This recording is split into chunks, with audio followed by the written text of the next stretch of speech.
the International Soccer Preview. We are Soccer Files Canada. Welcome to Series 19, looking at the groups and teams of the 2023 Asian Cup, played in January 2024. This episode is looking at Group B: Australia, Uzbekistan, Syria, and India. Here we go. It's the International Soccer Preview by Soccer Files Canada, Series 19. And I'm Kevin. And I'm Connor. And today we are looking at Group B for the Asian Cup 2023 tournament. And this group includes Australia, Uzbekistan, Syria, and India. That's right. And we usually give some information about the media cast at this point, but we're going to save it for the end. So stay tuned for that if you want info about our past and current series. African Cup 2023 qualifying and Euro Cup 2024 qualifying are still relevant there. And also our plans for the upcoming series. But meanwhile, let's get on with it here. Yeah, so this series features a deep dive into the history of the regional tournament for each of the teams. And we're going to cover our usual information. Right, and that usual information is divided into three sections that we cover. So part one, we introduce the teams in the group and get a little information about their location and demographics. Part two, we do an in-depth team-by-team overview of their history. Yeah, so this is a part where we'll do the deep dive into each team's history in the Asian Cup. Yeah, in the Asian Cup finals, actually. So we rotate the deep dive around that. And part three will be a comparison of the teams in their rankings, head-to-head records, and we'll end with a discussion of their prospects for this cup and our predictions. All right, well, why don't we get on with it? Yeah, let's jump right on in and begin with an overview of the team, a bit of info about the countries. So Australia is our first country. Yeah, Australia, known as the Socceroos. So Australia is a continent-sized island that lays to the southeast of Asia. It's technically part of Oceania, but Australia competes in the Asian region. And Australia's population is around 27 million people. All right. Team number two is Uzbekistan. Yeah, Uzbekistan. Their nickname is the White Wolves. And Uzbekistan is a large country that's landlocked in Central Asia. It's south of Kazakhstan and north of Turkmenistan, with a couple other stands to the south and east. All right. How many people there? Right. They have 35 million people. Oh, okay, so a little bigger than Australia. Syria is number three. Yeah, Syria, their nickname is the Reds. And Syria lies on the eastern end of the Mediterranean Sea, so in West Asia. And it's bordered by Turkey, Iraq, Jordan, Lebanon, and Israel. Okay, and finally we have India. Oh, I'll just do the population. Oh, yeah, sorry. No, that's all right. And it's 23 million people. Okay, we are going to do a comparison of these a bit later, so we'll judge them according to each other. Yeah, and then next is India. Their nickname is the Blue Tigers. So India is, of course, a large country that makes up most of the subcontinent of South Central Asia. And India juts out into the Indian Ocean, south of the Himalayas. And in terms of population, India is now recently the largest in the world in terms of population at 1.4 billion. Holy smokes. Okay, I said we would kind of compare them in relation to each other, so maybe we'll just run through the numbers again. Yeah, so the largest country, of course, in this group and in the world now is India at 1.4 billion people. Whoa. We'll have to change that M to a B. There. Yeah. Oh, yeah, right. 1.4 billion. The next largest is Uzbekistan at 35 million. So perhaps a surprise to some that Uzbekistan is second largest in this group. It is ahead of Australia, who have 27 million people. And that's just a little bit more than the population of Syria, which is 23 million. 23 million. So all of them pretty big countries there. Yeah, three pretty close to each other, actually. And then, of course, India, the massive outlier. Yeah. All right. Well, that is quite different than the pot order. And pot number one is Australia. So we're going to begin with them. And we'll begin with just an overview of their participation and achievements. Yeah, go ahead. Yeah, I'll start. So Australia first entered the World Cup in 1966, and they've participated in qualifying every time since. Isolated geographically, Australia has actually struggled to find a suitable confederation. Never quite satisfied with the Oceania region, or OFC, they twice tried to join the AFC, Asian region, but were rejected in 1966 and 1972.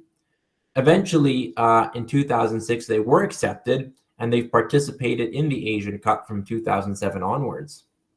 Yeah, and we'll get into those details a little bit more later on. In terms of achievement, they've reached they reached only one World Cup between 1966 and, hey, I'm just going to start that sentence again. They reached only one World Cup from 1966 until 2002. And in a nutshell, that explains their dissatisfaction with the qualification system for the Oceanic region. That successful qualification, that lone qualification, was in 1974. And ironically, their last qualification through the Oceanic region in 2006 saw them win their half spot for the first time over Uruguay, no less, to reach the World Cup in 2006. And they went on to their highest achievement in that cup, a round of 16 finish. But as Connor said, they moved to the AFC, and the qualification in AFC has earned them regular entry into the World Cup finals. But only recently did they pass the group stage once again. While one of their barriers to entry into the AFC was fears that they would dominate, they won the Asian Cup only in 2015 when they hosted. So they haven't dominated as much as some thought they might, but they have passed the group stage in every edition since joining in 2007. Australia's local grouping is the AFF. The A in AFF is itself an acronym. It stands for Asian, which is the Association of Southeast Asian Nations Football Federation. So this is a well-established grouping of Southeast Asian countries from Thailand down to Indonesia, and they've held tournaments regularly from 1996. However, while Australia's women's and underage teams are active, the men's team has not participated in any of the 5 tournaments since joining in 2013. All right, yeah. So a lot of people don't know they are part of a local group, but indeed they are. Now we're going to take a closer look at the World Cup, but it's not our focus for this one. So this is still an overview. So their World Cup qualifying history is undoubtedly the most dramatic in the world, at least until 2010. Most campaigns saw them in a final knockout of some sort. An intercontinental playoff was the case from 1986 onwards. Until 2006, the only time they reached the cup was 1974, where they won a playoff over South Korea. From 1986, they were involved in intercontinental playoffs for 4 or 5 cups and lost them all, including a particularly gut-wrenching one with Iran in 1998. In 2006, they finally won that playoff to qualify for their second cup. That proved their best World Cup showing, reaching the round of 16, and they would have gone further if not for some controversial refereeing decisions in a match against Italy. After that, Australia joined the AFC and reached the cup consistently. Indeed, it seemed almost a guaranteed spot at first, but that's been less so the case in recent campaigns. And then Australia did participate in the 2022 World Cup, and we'll look at how they did a bit later on. Right, yeah, so we'll take a closer look at the recent ones. Meanwhile, we will talk about the Regional Cup overview, and of course we have to talk about both regions that they've been involved in. So firstly, in the OFC, or the Oceanic Football, I don't know what the C stands for, conference maybe? Confederation, probably. Confederation. Yeah. Anyway, the OFC region, and they won 4 of the 6 competitions there from 1980 until 2004. Actually, New Zealand, which is also in the group, are not given enough credit, but they did win the other 2. And of course, they've dominated that region ever since Australia left.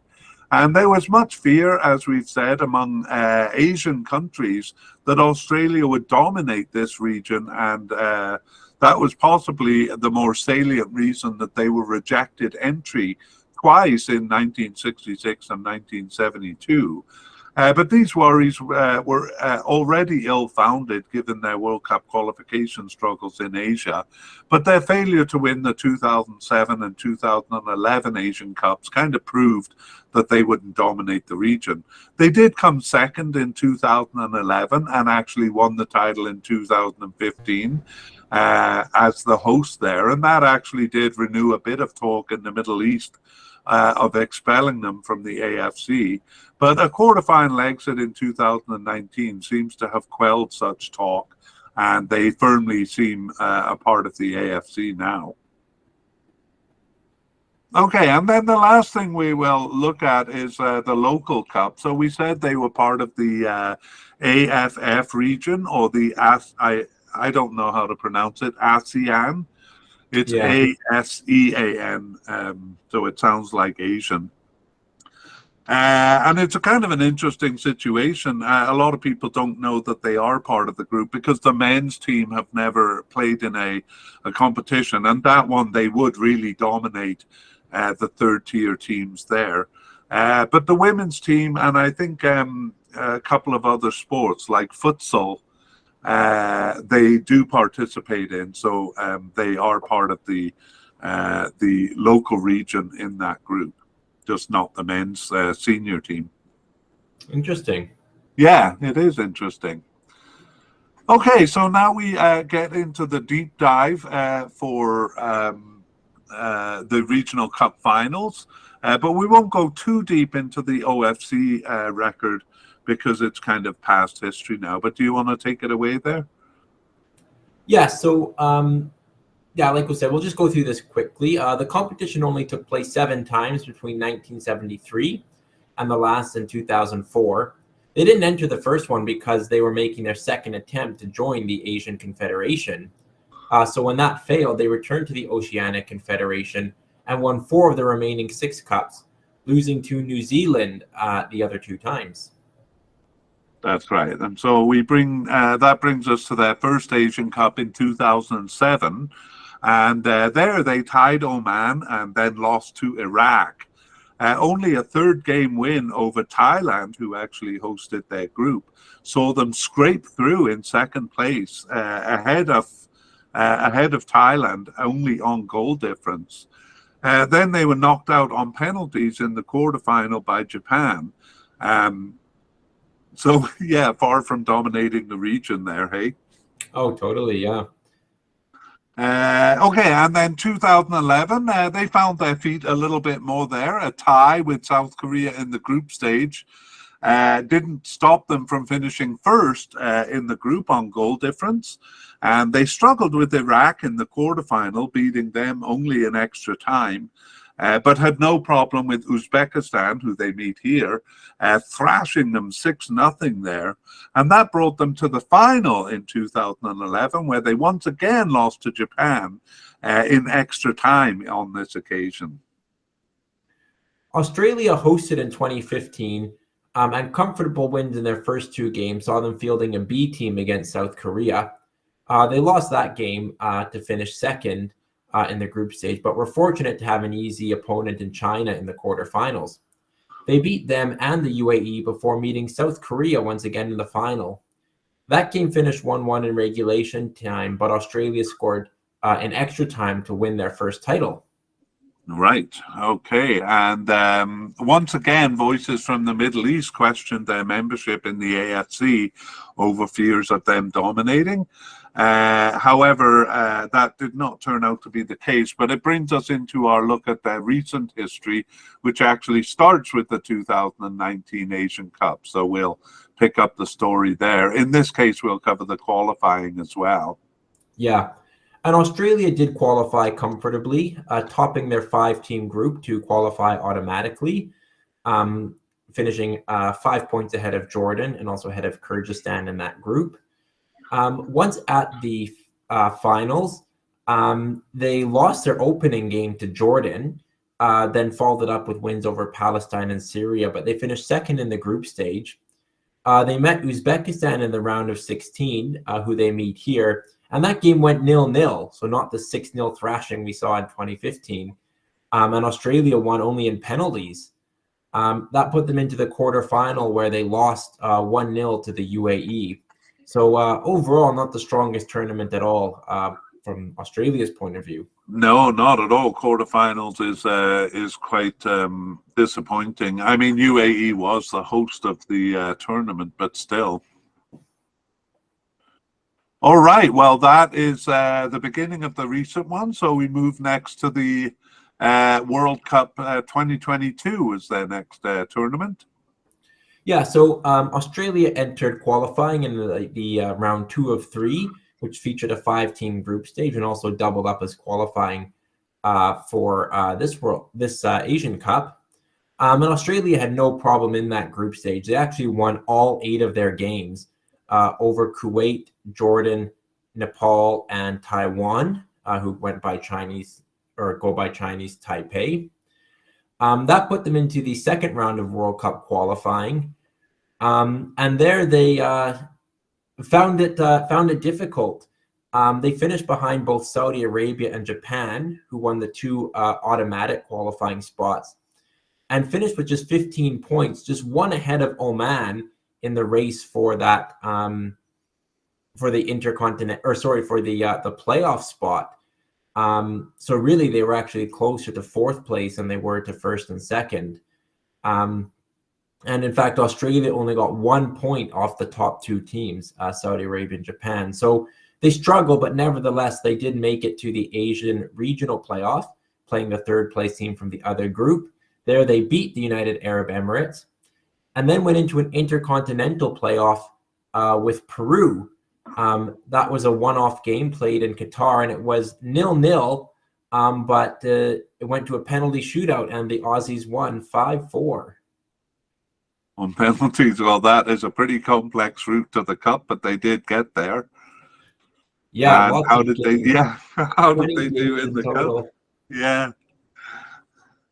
So yeah, at the cup, they started with a heavy 4-1 loss to France, but then followed that up with 2 1-0 victories over Tunisia and Denmark, and actually finished in 2nd place, tied with France for 1st place with an inferior goal difference. So they advanced past the group stage for just the 2nd time in their history. Yeah. Oh, go ahead. Making a mockery of our predictions, I think, because I think we really we thought they might have a chance against Tunisia, if I recall, but we definitely didn't see them passing the group stage there. No, not at all. Denmark were terribly flat, picking up just 1 point. But Australia were good in their 2 games, and they were very good in their round of 16 match against eventual winners Argentina. They lost that game 2-1, but they were competitive and actually had some late chances to equalize, if you'll recall. Yeah, they even weren't bad against France. I think they took an early goal in that game to kind of worry the French, but then France was pretty much all over them. But, you know, they're playing the 2 finalists and came out pretty good in that World Cup, I think. Oh, absolutely. I think it exceeded expectations. And yeah, gave the finalists 2 good games. Yeah, and we said scoring was their problem, and I still think it is, but they did get a goal in every game, so kind of overcame the one problem we thought might undermine them.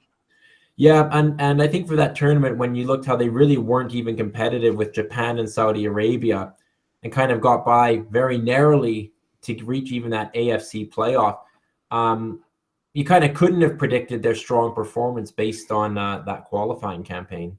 Yeah, right. And as you said, Denmark's weakness kind of helping them out there.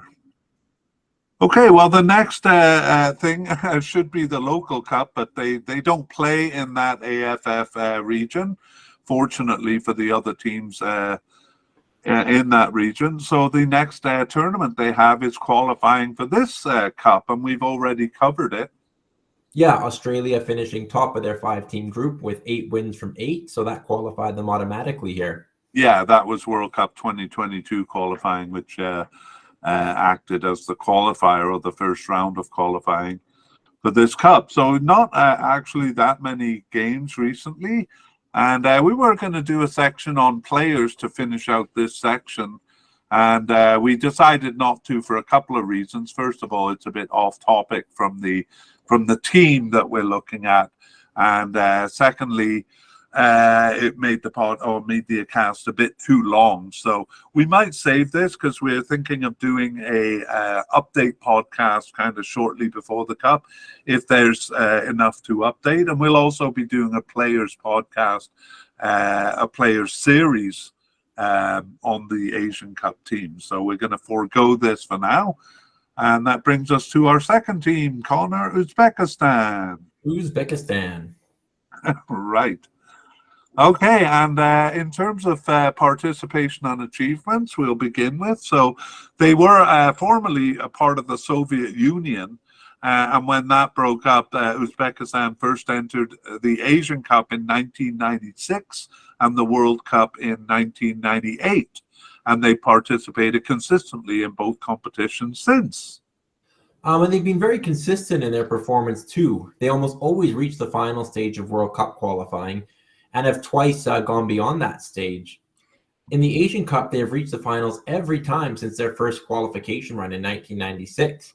And from 2004, they have passed the group stage every time. Yeah, so we'll be looking at those in a bit more detail. Finally, their local group is CAFA, so that's the Central Asian Football Association. And it is made up of 5 countries that end in stan, like Uzbekistan, and was created much later than other local groupings. It was actually formed in 2014. Well, I'll add to this story a little bit later, but we'll say it was formed in 2014 when Iran left the West Asian Football Federation to co-create this group. So they were late in forming, and they were late too in organizing their first tournament. So the first edition took place just recently in 2023. Okay, so let's go to the World Cup overview and take a slightly closer look at their fortunes in the World Cup play. All right. So as I said, they were very consistent in World Cup play. They reached the final stage of World Cup qualifying every time until 2022. And twice they've gone beyond that stage to reach the AFC playoff. 2006 was the first time, and it was a fiasco. Their win in the first game was voided, and Bahrain went through on goal difference after 2 draws. They reached that stage again in 2014, where they met Jordan and also tied both legs, and Jordan won on penalties. In both cases, they were not as close to the cup as it seems, because even if they had won, they faced another playoff from a different confederation, and both Bahrain and Jordan fell at the stage. And then 2002 was the first time Uzbekistan failed to reach the final round of qualifying. Oh, you mean 2022 there? Correct. Yeah. All right. Well, that's as much as we'll cover for the World Cup, because our focus is slightly more on the regional cup here. So we'll begin with an overview, and their slow upward trajectory and their recent drop-off is reflected more clearly in the Asian Cup. So following exits at the group stage in their first 2 appearances, actually humiliatingly so in 2000, they reached the quarterfinals in 2004 and have passed the group stage ever since. That peaked with a 4th place finish in the Cup in 2011. In 2015, they fell at the quarterfinals, and well, we'll cover 2019 when we get to the recent competitions. And maybe I'll cover the local cup here, Connor. Yeah. Uzbekistan, as we said, was part of a local group called CAFA. And I said I'd add a little more detail, which is quite funny and interesting. CAFA, there was a version of CAFA that was formed in the early 90s, and they actually had two tournaments in 1992 and 1994, and then the locality collapsed. So this tournament is so little known that it's only covered on the Russian version on Wikipedia. So the group included Kazakhstan, which is now part of Europe, but didn't include Iran and Afghanistan, which is part of the new CAFA. And it was actually those two, Iran and Afghanistan, who reinitiated the new CAFA in 2014. Interesting, hey? Yeah, a bit of a bizarre history to that. Yeah, and I don't even know how I found that information. I just kind of ran across it, and there it was. Do you want to tell us about the first tournament in 2023? Yeah, so Uzbekistan co-hosted that, and they opened with a convincing win over invited guest Oman, and then went on to win that group. That sent them directly to the final where they faced Iran. But here, even their home advantage was not enough to overcome the strongest team in the locale, and they lost that match on a single goal. Yeah, I mean, we talked about Australia. If they did join the AFF region competitions, they would dominate too much, and I fear Iran will be the same here. I think they'll just kind of win every version. Yeah, I think Uzbekistan can challenge from time to time, but even at home, they couldn't quite do it last time. So, yeah, you think Iran are far and away the strongest? Yeah, if there is one team that could challenge Iran, it would be Uzbekistan. Okay, let's get into our deep dive of the regional cup finals, so the Asian Cup finals. All right, so Uzbekistan has had to undergo a qualification round in every Asian Cup since their first. While that has its own drama, this deep dive focuses on their history in the finals. Not much was expected of the new arrivals to the tournament in 1996, so their opening win over China came as a surprise, 2 late goals announcing their intent. However, losses to Japan and Syria saw 3 teams finishing with 1 win and 3 points. China advanced on goal difference, while Syria and Uzbekistan had identical records, though Uzbekistan came last in the group, having lost that head-to-head meeting with Syria. Yeah, so that was an interesting beginning. And actually 2000, the year 2000 was the same result. They had opened well with a draw against Qatar, but lost their second and third games again. Tough competition here in Japan and Saudi Arabia. Yeah, tough group. In 2004, though, they topped the group, winning all games over eventual winners Iraq, a poorly performing Saudi Arabia, and Turkmenistan. They fell to Bahrain on penalties in the quarterfinal. And then 2007 was the same result, finishing second behind Iran in the group, and then ousted by Saudi Arabia at the quarterfinal stage. Right. In 2011, they took first in the group, and won all games over, sorry, am I mixed up here? They took first in the group as they had in 2004, and that saw them through to the quarterfinal where they faced Jordan. And they won that, but as we saw earlier, they lost 6-0 to Australia in the semi-final. And then they went on to the third place match where they lost to South Korea. But actually that did prove their best result in the tournament, that 4th place finish. And in 2015 they lost to China in the group stage and finished second behind them, though they did knock out Saudi Arabia with a win over them in the third group stage match. In the quarterfinal, they took South Korea to extra time, but could not stop the legendary Son Heung-min. Connor, I have to stop this and say that all the British announcers are saying his name wrong, and it drives me mental. Oh, well, can you correct it? What is it? They add a Y sound in there, so they say like Son Heung-min, but it's just like you just go from the H to the N as quickly as you can. It's Heung-min.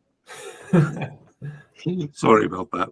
Anyway, Son Heung-min scored twice in extra time there to knock them out. All I right, well, apologize for my little rant. I appreciate the tidbit. Okay, well, we won't cover 2019 in this deep dive because that begins our recent history. So we'll cover it in detail and actually include the qualifying there too. Yeah, so Uzbekistan started that qualification in round 2 of 3, which is a 5-team group stage. They lost their opening game in North Korea, but then won their next 7 to finish atop the group. North Korea finishing second. At the tournament, they started well with wins over Oman and Turkmenistan before losing to Japan, but that still put them in second place.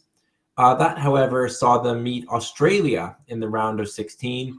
And although they performed well and the game was 0-0, they lost that match 4-2 on penalties.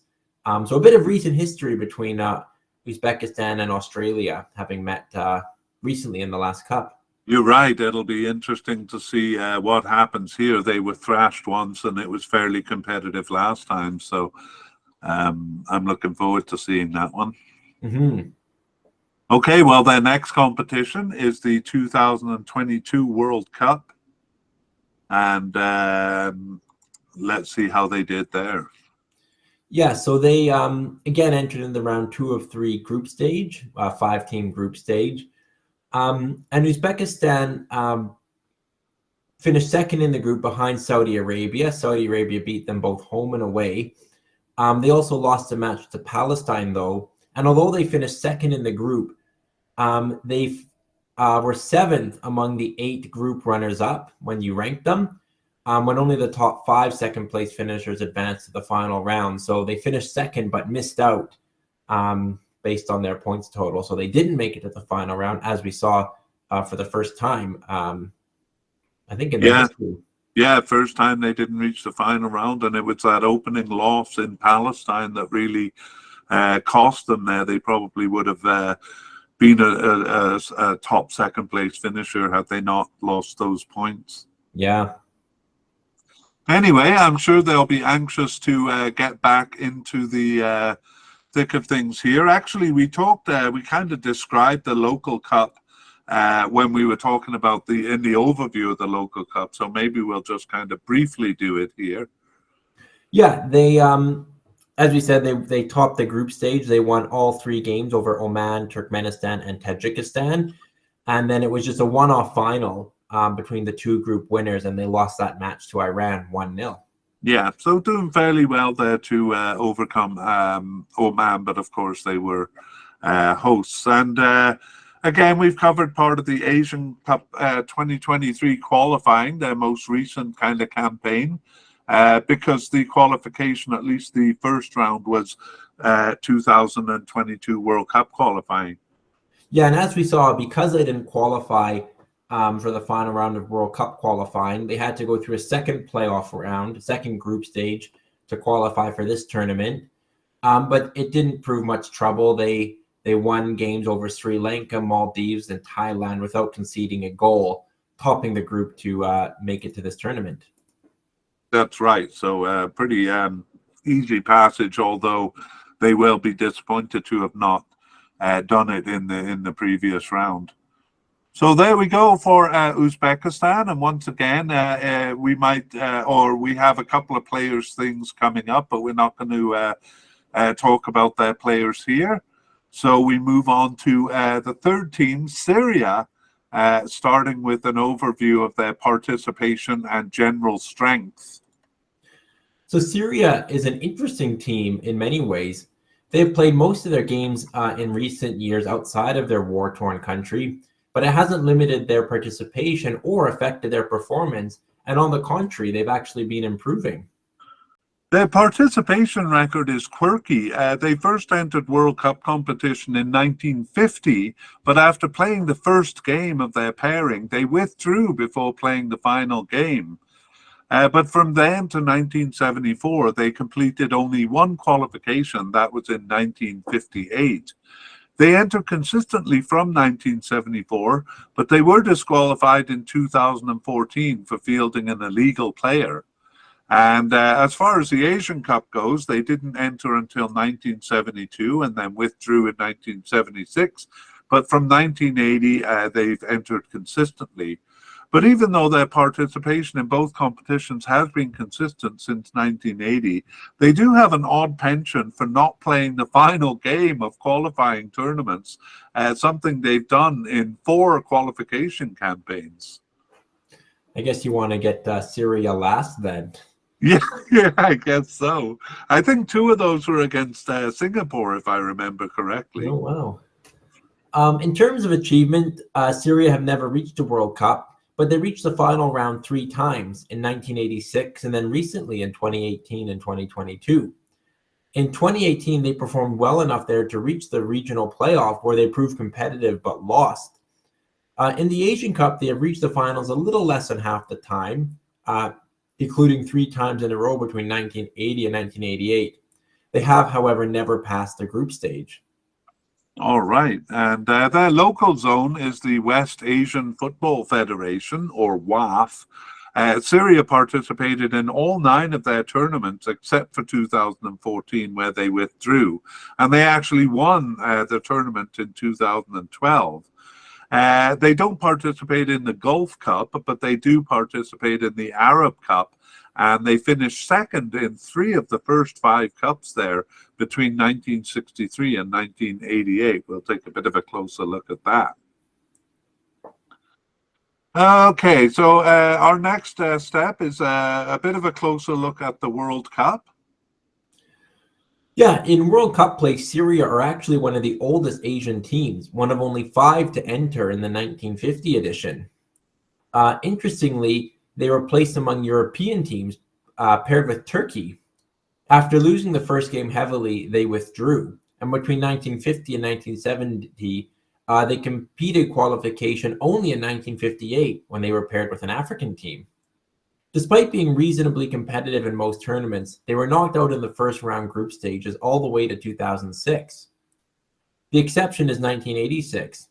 After a poor 1982 campaign where they lost all games, they reached round 3 in 1986 and lost to Iraq, who proceeded to the Cup.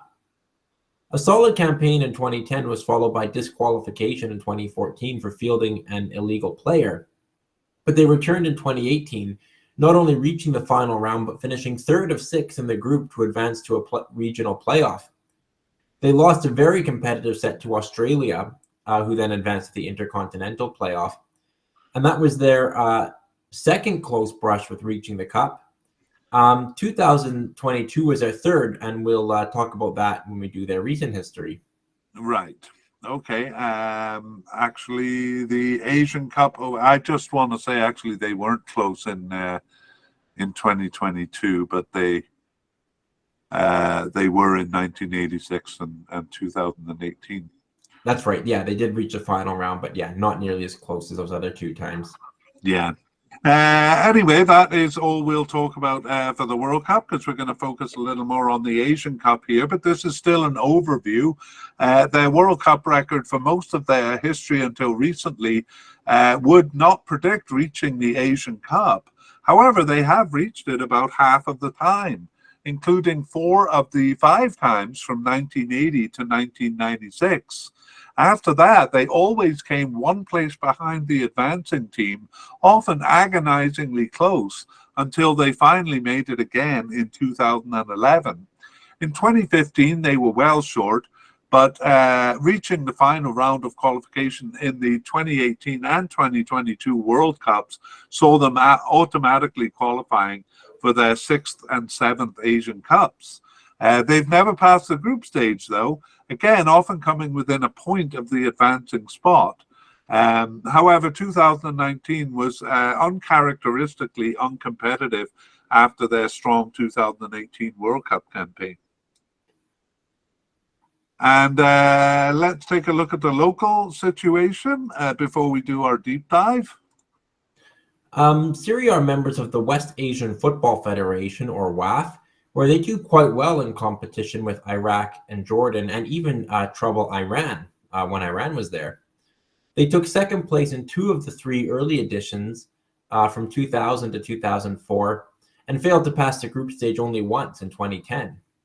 In 2012, they won their first title, especially impressive since second-tier golf teams were increasingly joining this regional group.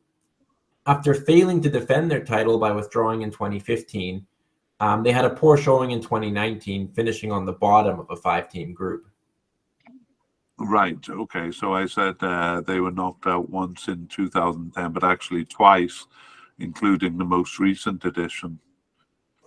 Okay, and let us go to the deep dive for the Asian Cup finals.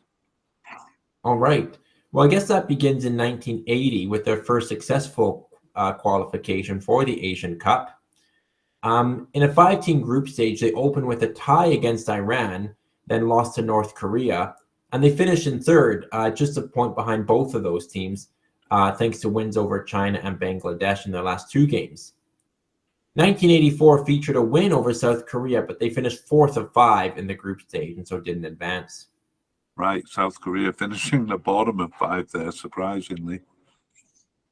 Okay, well, 1988 made it 3 in a row in terms of appearances, and it was a similar performance.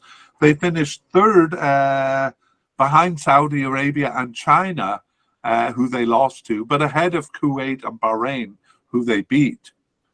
They failed to reach the Cup in 1992, but succeeded again in 1996 when the format changed to a regular 4-team group stage. In that 1996 edition, they lost to Japan and China in the group to finish 3rd, but they did beat newcomers Uzbekistan in the last game to finish ahead of them. That proved a good period for them, as they did not reach the Cup again until 2011. There, they opened with a win over Saudi Arabia, but losses to Japan and Jordan saw them finishing 3rd in the group. After failing to qualify in 2015, they qualified automatically in 2019 due to their good performance in 2018 World Cup qualifying, and maybe we'll take a look at that now.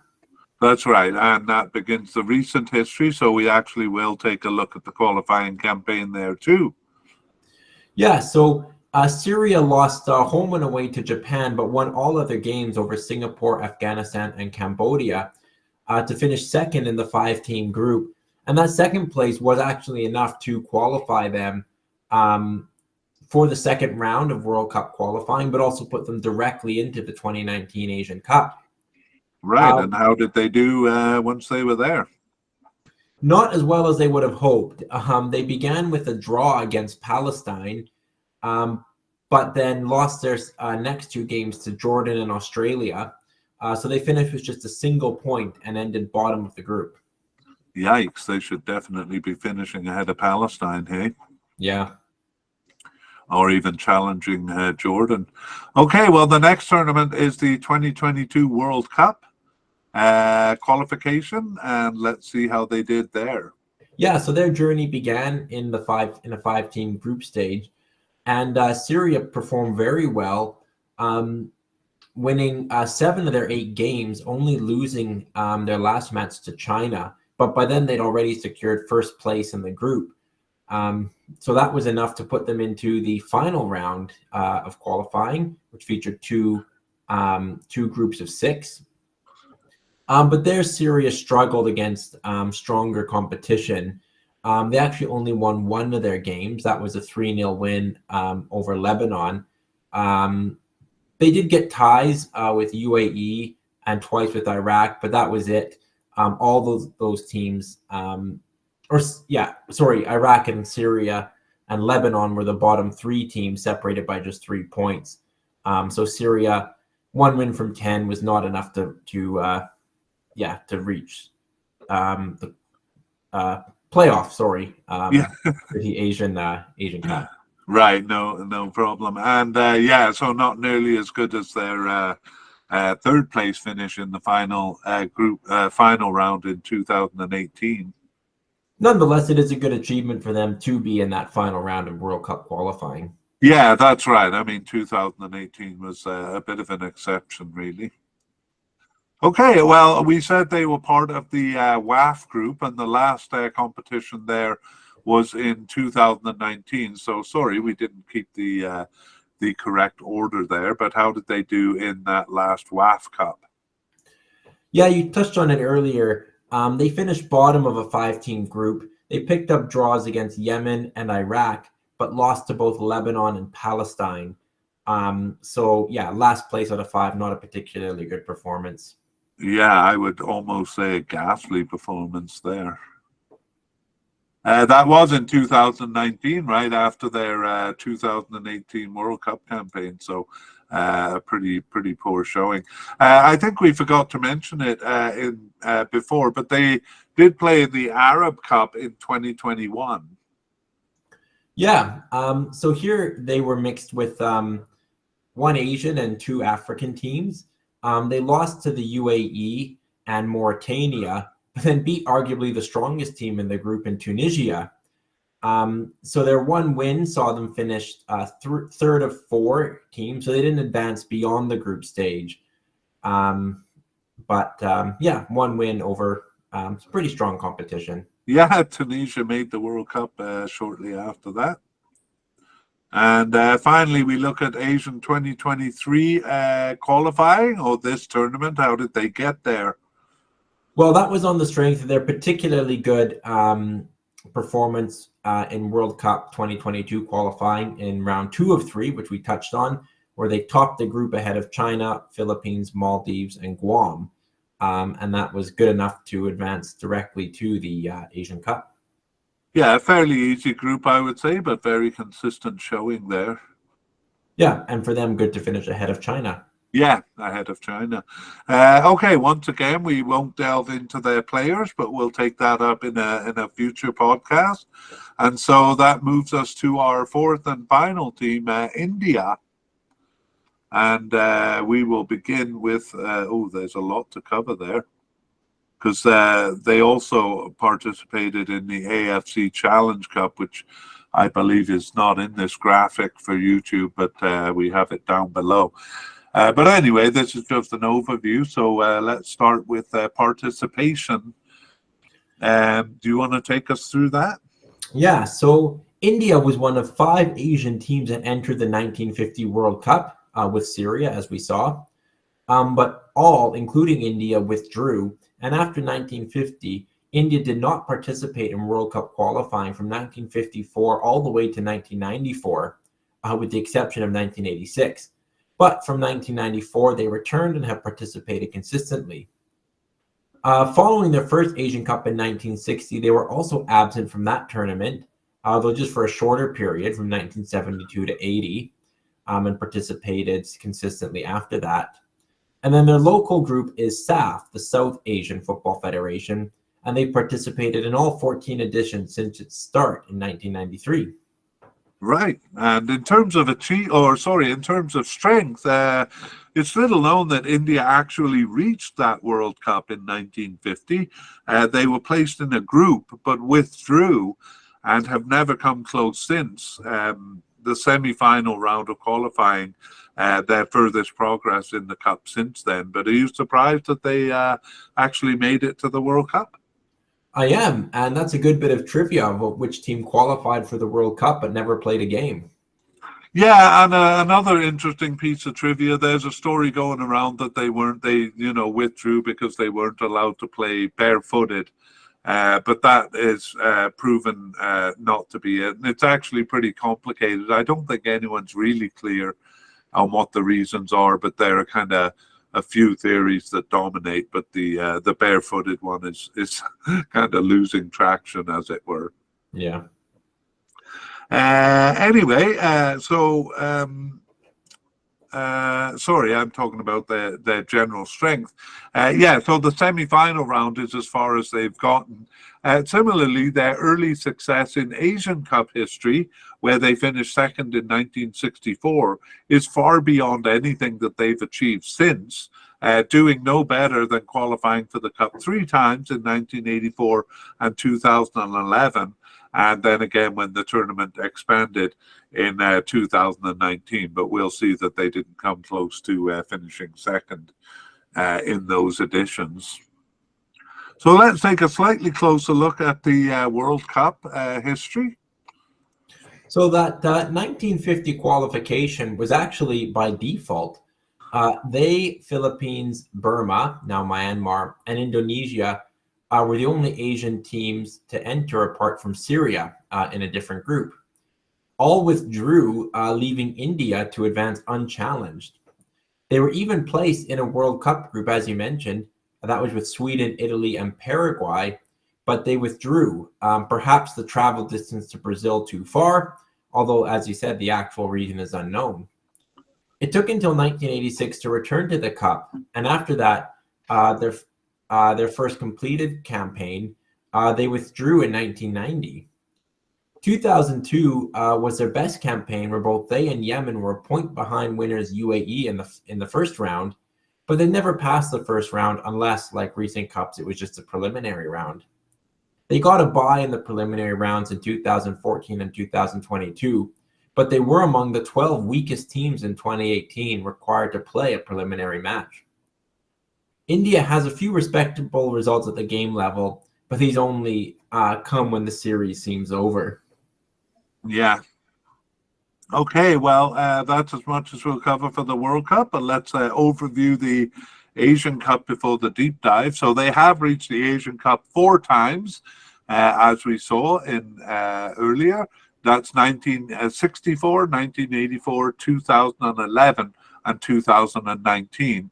And we saw that their best success there was by far was finishing second in the 1964 edition.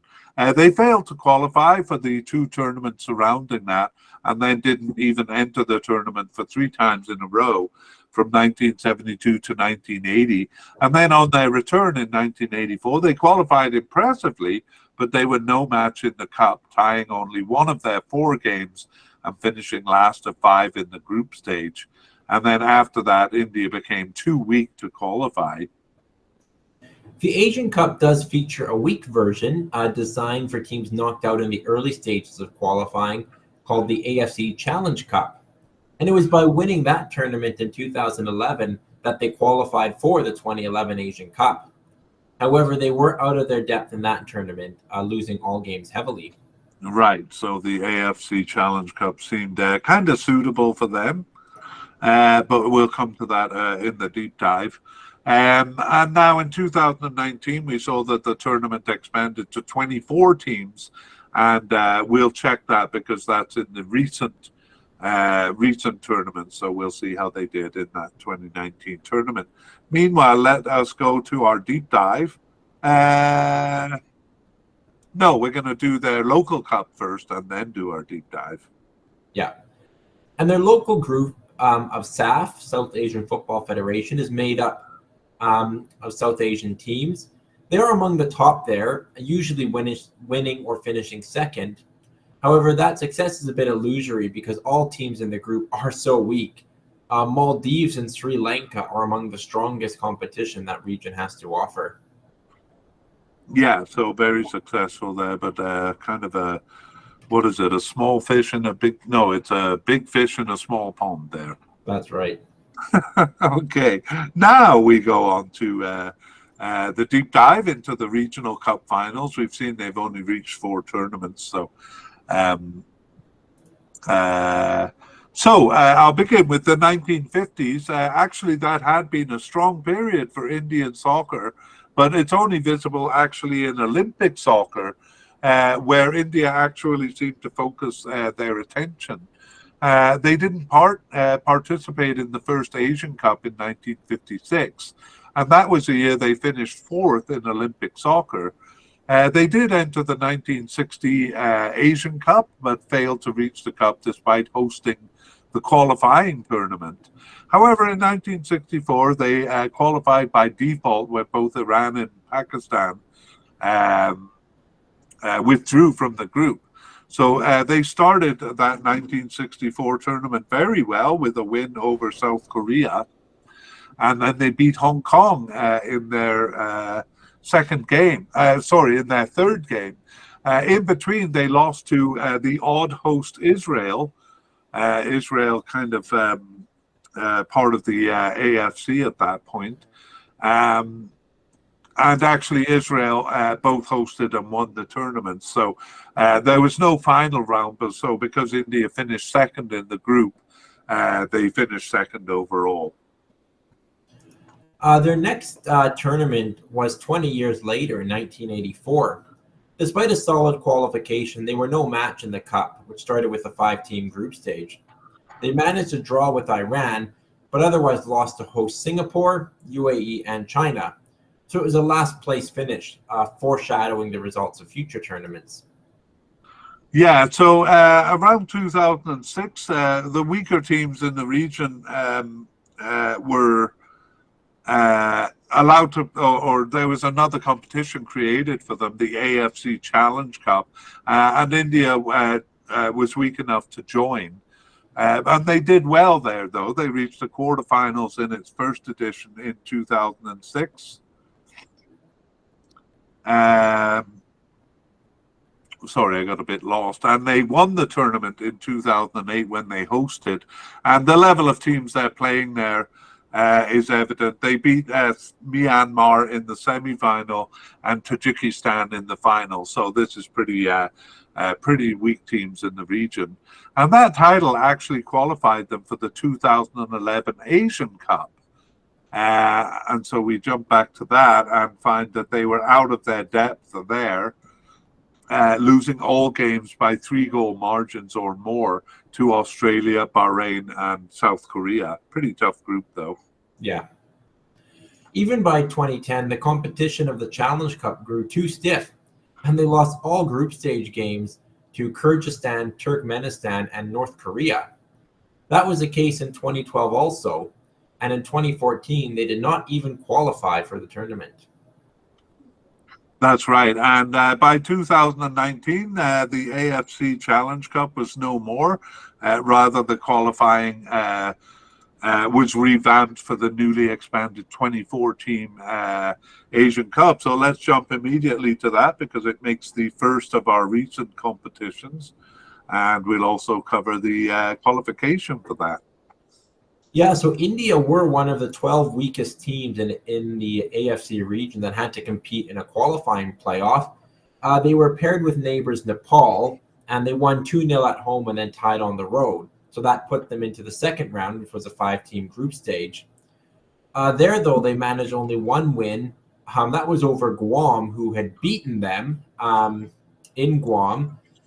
India lost all 7 other games to Iran, Oman, and Turkmenistan. And then Guam, as we said, who finished 4 points ahead of India, who were in last place. Right, and because they finished in last place in the group, they didn't advance to the third round directly. They actually had to do a kind of a playoff with the Laos to get to the third round, but they did win that playoff. And then how did they do in round 3 of 3? Yeah, and there they performed well. They played home and away against Kyrgyzstan, Myanmar, and Macau, and actually won 4, tied 1, and just lost 1, which was their final match in Kyrgyzstan. So they finished tied with Kyrgyzstan on 13 points and qualified for the Asian Cup. So all the way from the first qualifying round through to defeat in Guam, through a preliminary second qualifying round, and then a final group stage. It was a long journey for them, but they did make it to the Cup. They did, and in their first game of the Cup, they were fabulous against Thailand. So it looked very promising for them, but didn't go so well after that. Yeah, a thumping 4-1 win over Thailand was followed up by losses to UAE and Bahrain. They finished last in the group, but with 3 points and actually 4 goals for and 4 goals against, so an even goal difference. So last place disappointing, but it was a really tight group. Group winners UAE had just 5 points, but not enough in the end to advance. Yeah, too bad. I wish they would have kept up that form that they showed in the first game there. Meanwhile, the next campaign was the 2022 World Cup. Yeah, this time they weren't in the bottom 12 team, so they didn't have to compete in a qualifying round. but instead entered directly in the group stage. They only won one of their games. That was a 2-0 win in Bangladesh. But they picked up a number of ties, so they actually finished third out of the 5-team group stage. They were well behind Qatar and Oman, who finished in the top two, but they finished ahead of Afghanistan and Bangladesh. But of course, didn't make it to the final round of qualifying. Right, a tie in Qatar was a good one-off result there. Yes, definitely. Yeah, so didn't make it to the final round, and the most recent local competition for the South Asian Football Federation, or SAF, was in 2023. I think they were hosts, but yeah, they were hosts here. Yeah, they were in a group with invited guests Kuwait, and then also Pakistan and Nepal, and they won both those games and managed a 1-1 tie with Kuwait. So Kuwait and India both finished with 7 points, but Kuwait had the superior goal difference, so India finished second. But in the semifinal, they beat another invited guest, Lebanon. That match went 0-0, and India won in penalties. And then in the final, they met Kuwait again. Once again, it was a 1-1 draw, and then India won in penalties there too. So, yeah, pretty good performance. Lebanon and Kuwait are decent teams. Decent teams, and yeah, I think the home advantage made a difference. I don't know, honestly, why India doesn't do better. They're a soccer-loving country. They have, as we saw, a massive population. So I would like to see more of these results from India. Yeah, for sure. I mean, they're not even kind of a middling power second-tier team. They've been a very weak team in the region for a long time. You kind of half expect that to change. Like you said, soccer-loving country, they have their own domestic league now. They've got such a huge population.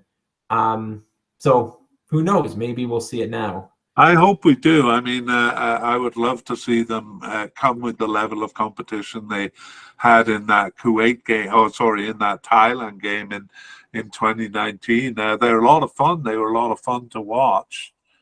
But yeah, as you say, it's a bit of a shock that they are such a weak team in the region. Okay, well, we'll look at how they qualified for this cup. In fact, we've looked at it already because the first round was World Cup qualifying for 2022, but maybe take us through that again. Yeah, as I said, they finished third in the 5-team group behind Qatar and Oman. So because they finished third, they actually went to a second group stage. And there they performed very well. They won all 3 games, beating Cambodia, Afghanistan, and Hong Kong, scoring 8 goals and just conceding 1. So they, yeah, good enough to qualify for this tournament. Yeah, 4-0 over Hong Kong is pretty impressive. And, you know, Cambodia and Afghanistan are reasonably, I'd say, 4th-tier teams, just like India. So a good showing there. Okay, well, that's all we have for India, so we'll have to see how they progress from here. Once again, we won't look at their players, but we'll probably mention Sunil Chhetri in the discussion. But that brings us to the end of the history section, and now we're going to kind of analyze the teams by looking at their rankings and head-to-heads. Yeah, we'll start with the pots and where they came from in those pots. So Australia are from near the bottom of pot 1, so they're definitely a pot 1 team, but they were just behind Japan, Iran, and South Korea in the rankings. Moving on to Uzbekistan, they were ranked 4th of 6 in pot 2. Syria were ranked 2nd of 6 in pot 3, and then India were ranked as a top team in pot 4.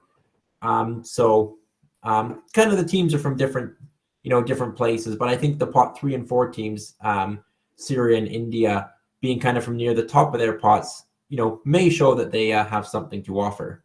Yeah, and we'll get into that discussion a little bit later. That's kind of interesting. And let's look at the rankings of the teams, both FIFA and ELO rankings. So Australia are 27th in FIFA and 30th in ELO.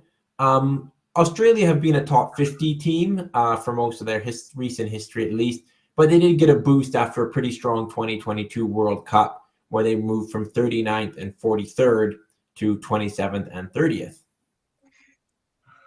Yeah, we did see kind of a bit of a lull after 2015, but of course that World Cup showing. Well, I guess when we discuss it, we'll talk about like how significant it really is. Is the boost valid? But I think what I've said kind of hints at which way I'm going to go with that. But yes, 29th or 27th and 30th. So looking quite good currently. Yeah.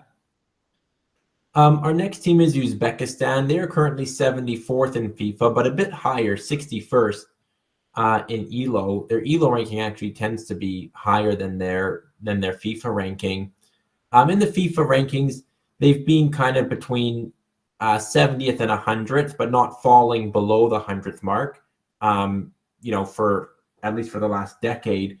And ELO, they tend to be in that more kind of 60th to 70 or 60th to 75th kind of mark, sometimes even getting into the 50s in ELO.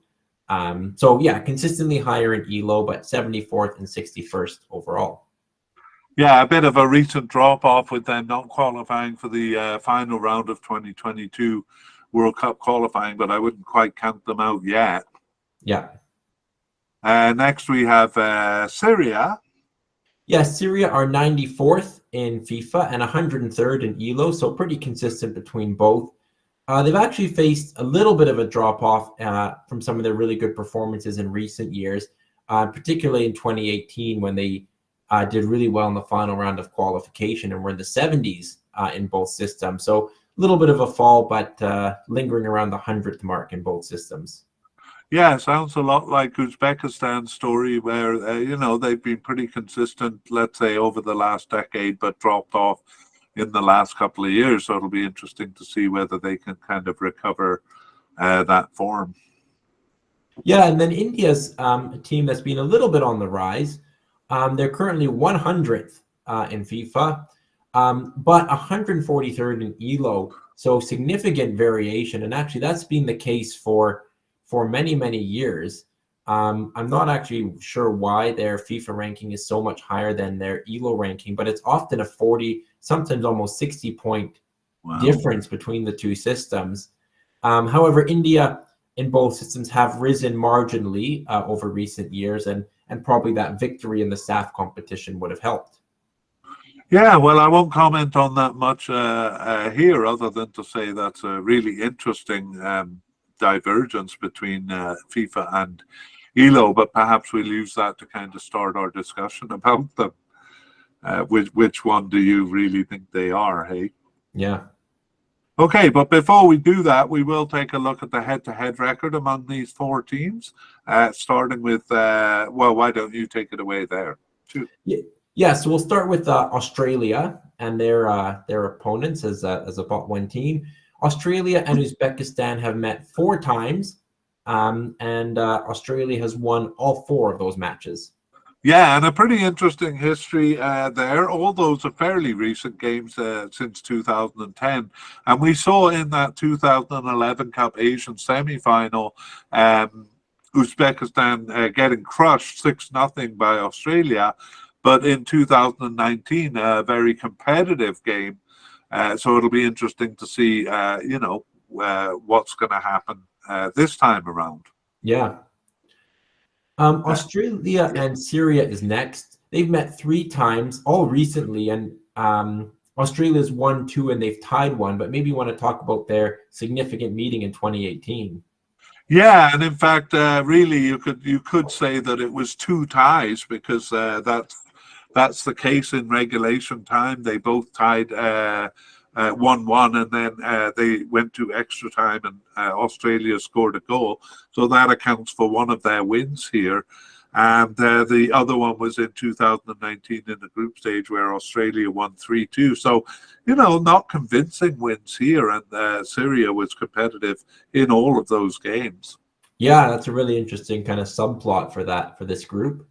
Yeah.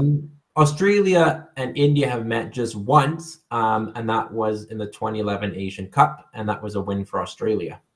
Yeah, so that was a 4-0 win. So again, we can kind of talk about whether you think they'll be, or whether we think they'll be as convincing this time. Moving on to Uzbekistan and India, they've also met once, and Uzbekistan were the victors of that game. Yeah, that was way back in 2000, but it was fairly competitive. It was a 3-2 win for Uzbekistan. So as a neutral, I'm kind of hoping for a competitive group here. So I hope India shows a little spunk like that. Syria and Uzbekistan have met 3 times, and Syria has the better record, winning 2 and losing 1. Yeah, that's pretty interesting. I mean, really on the strength of a 1996 Asian Cup group game, which is not really relevant. But in 2018 World Cup qualifying, they exchanged wins, 1-0 wins. So quite competitive there. Yeah. And then finally, Syria and India have never met in competitive play. So that history will be written in this tournament. Yeah, that's right. Well, I'm looking forward to discussing these groups. I think it's a lot closer than the standings. So, Connor, I am not convinced that Australia is as far ahead in the rankings as well as the rankings suggest. I'm not sure they're that much stronger than the team. And let's start with that. Do you think they are? Are they kind of guaranteed first place winners, as the rankings would suggest here? I think they're, should be first place winners, but perhaps, not as much as the rankings do suggest. I mean, I think the World Cup performance was impressive, but the qualifying for that World Cup really wasn't, when they were playing a lot of other Asian teams. And in recent matches, they were quite competitive with Uzbekistan recently. So, I think their placement is a bit artificially high, and perhaps even in comparison with Japan or Korea are the strongest teams in the group. I don't think they're quite as neck and neck with those teams as the rankings suggest. Yeah, I was going to bring that up myself. That I guess it'll have to wait until the final rounds to see how they compete with teams like South Korea and Japan. As far as that goes, but do you think Uzbekistan or even Syria could challenge them? I think at a game level, they're capable of taking points of Australia. I don't necessarily think they will finish ahead of Australia to win the group, but I don't expect Australia will have 9 points at the end of it. I don't think they'll have a lot of easy games either. Yeah. I can't remember. Am I right in thinking that Jordan finished ahead of them in 2019? I'd have to double check, but that does sound familiar. Yeah. So again, I find them a little bit unconvincing. And you mentioned the sorry, I'm checking too now. You mentioned the qualification. So if you check 2019, I'll look at the qualification there. Yeah, well, they did in fact lose to Jordan in the group stage in their opening game, and finished second in 2019. Yeah, and then kind of scraped through to the World Cup, with those playoff wins, but third place in the group, not very convincing. And, we did talk during the podcast about their scoring in the World Cup, which is good. They scored a goal in each of the games, but I still think scoring is a really big problem for them. And I don't think, as well as they did in the World Cup, that they've really resolved that problem. So especially Uzbekistan's defense, I think could stand up to them, and possibly Syria too. Yeah, I think it'll be an interesting thing to look at. I think Uzbekistan, I think it's Samaradov is a pretty prolific scorer at international level, and India have that too with Sunil Chetri. Australia don't really, probably have a striker that you expect to be banging the goals in. Yeah, it could be interesting. I'm kind of expecting low-scoring games because Australia's defense is pretty solid. I kind of have to agree with you that at the outset, I'd have to pick them as group winners, but definitely dropping some points to me. I kind of feel that they'll drop at least one tie here. Yeah. Okay, and we could ask a similar question about Uzbekistan, because Syria is quite far behind them in the rankings, but do you really think Syria is that far behind Uzbekistan?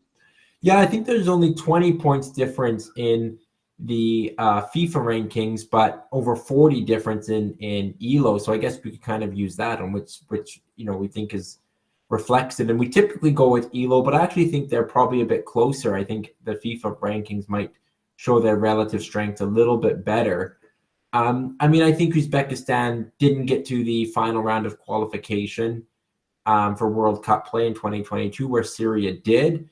But Uzbekistan, on the historical trend, are a stronger team. They get there more regularly. Uzbekistan's a bit of a team I have a bit of a soft spot for, because they're kind of an almost team. They've had a couple near misses, and even, finishing second place and not getting to the final round of World Cup qualifying was a little bit unlucky. So they've kind of been on the wrong end of some close games. But whether they are at their strongest point now, I'm not sure. I think there might be a little bit dip from recent form. Yeah, Bahrain in 2006, that ridiculous replayed game, and we saw that that opening loss to Palestine really cost them in the 2022 World Cup. So I think they're actually a very consistent team, and I've looked at their players for this cup, and actually I think you mentioned one of them. I think they're looking actually quite good in terms of talent. But Syria's no pushover. You called Uzbekistan an almost team, but I think during the history we saw that Syria was an almost team, often finishing like 1 point behind the advancing team, kind of thing. I think they're a little bit underrated here, but again, it's like both of them have taken a bit of a dip in form recently, so it kind of comes down to whether they can recover that form. Yeah, and see whether that dip was a blip or whether it's maybe the start of a trend. But I would like to see both teams do well. I think they can be exciting and be competitive with good teams in the Asian region. So they're kind of capable of a surprise. So I'd like to see both teams do well here. Yeah, me too. I'm excited. I think they will do a bit better than the rankings suggest. I think for Uzbekistan, it really is a bit of a blip. For Syria, though, they've never really done well in an Asian Cup. They've kind of reached the Cup more often than expected, but progressed in the Cup less than they're capable of. So a bit of an odd team that way, but I think, strong enough to put up a challenge here. Yeah, for sure. And they, again, in 2018, so it was a few years ago, but they tied Australia twice in a really important AFC game. So they can definitely do it against the better teams. Yeah, the head-to-head is really interesting, because all of these teams, with the possible exception of India, are quite competitive with each other. Actually, even India in a couple of games too. I don't think India will be the whipping boy here. I actually don't like that expression, but I don't think they'll be a guaranteed loss to these teams. How about you? Yeah, I agree. I think India are showing slow and steady improvement. And as we mentioned, we kind of hope that's the start of a positive trend for them. I don't see them as being as high as 100th in the rankings as FIFA puts them, but I probably don't see them quite as low as 143rd as ELO either. Probably somewhere in the middle would seem to make a bit of sense. Yeah, I couldn't agree with you more there. Definitely not 6 points behind Syria for sure, but not 40 points behind either. I would love to see them do well in the cup, but they're just so unpredictable. Like we talked in the history section that they should be doing much better than they are. Just kind of waiting for that to come to some fruition. Yeah, I think there's two sides of India. There's the India that lost to Guam, and there's the India that thumped Thailand. And maybe for Syria too. They've lost to Palestine a couple times in a couple different tournaments, but then they went and beat Tunisia, who are a really strong team. So, both teams can be hot and cold. And I think in India particularly, they need to be at their best here, but you kind of hope for the best version of themselves to come out in this cup. Yeah, you mentioned Sunil Chetri, and obviously they shouldn't be just so reliant on one player. I think he is like 37 or something now. Do you know? Yeah, 39. I was looking it Oh, up. 39. Wow. So yeah, obviously they can't rely on him. He's kind of evergreen, but this has got to be his last cup, and he still seems to be performing for them, though. Yeah. Do you see India perhaps being able to surpass one of the teams above them? Oh, I mean, it's so hard to know. I mean, the one competition we looked at where they did challenge Kuwait and Palestine would suggest that they could challenge Syria here, but that was a home competition, and they seem to do well at home and not so well away from home. If they brought what they brought against Thailand in 2019, I think they could certainly get some points. But I don't think I would see them finishing outside of last place here. I hope so, though. I mean, I kind of hope I kind of hope that it's a tight group. That's my hope. Yeah, I think it will be a tight group. We have some groups where we kind of are expecting the pot 14 to get 0 points, but I don't think that's the case here. Yeah, exactly. And if it is a tight group, that raises the chances of a third place team advancing. Sometimes I'm not sure how the math works exactly. Actually, if India gets some points, it could kind of work against that. But do you see a third place team coming out of this group? I think it's 4 of the 6 teams? Yeah, 4 of the 6 groups? I definitely think so. I could see Syria and Uzbekistan, for example, going 1 win, 1 draw, 1 loss, or possibly even a little bit better. And I think if the third place team finishes with 3 or 4 points, then they got an okay chance at moving on. But you're right, India could really play a spoiler here. Yeah. I think teams will need to beat India, or at least find that win from somewhere in order to advance. Yeah, I don't know if I'm talking more in hope or expectation. I think I'm talking more in hopes that it's going to be a tight group. I'd love to see Uzbekistan and Syria kind of get back to form. And I don't know, there's something in me that likes the underdog. So I'm kind of hoping that Australia will give up a couple of points. Not that I have anything against them. Yeah, I agree. Nothing against Australia, but I think with a couple almost teams and a sleeping giant in India, you kind of would like to see, as I said, them bring their best versions of themselves. Yeah, that's right. So I think, well, I always kind of try to pin you down. So maybe I'll start with that before saying my prediction. Connor, it is time for you to lay down your smack. I think this will be a competitive group. It's one of the ones I'm quite excited about. I'm going to say Australia win the group with maybe 7 points. I mentioned my soft spot for Uzbekistan, so I'm going to go with pot order and say them second. And then I'll say Syria and India third and fourth.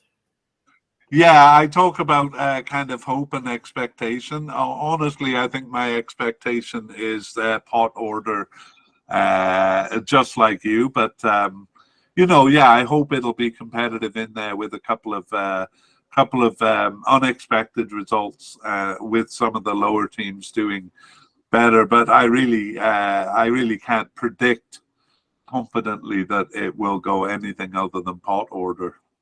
Yeah, and even that I wouldn't predict confidently. But we'll see how this group plays out. Yeah, hopefully it will be interesting. All right, well, that brings us to the end of Group B.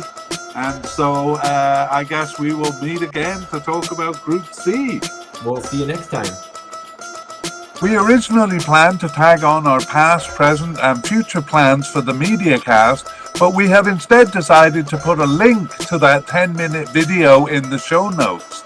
It covers what we're working on and what we plan to do over the next 9 months.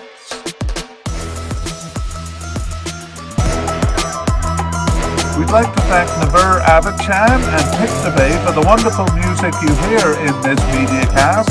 The title is called Arabic Trap.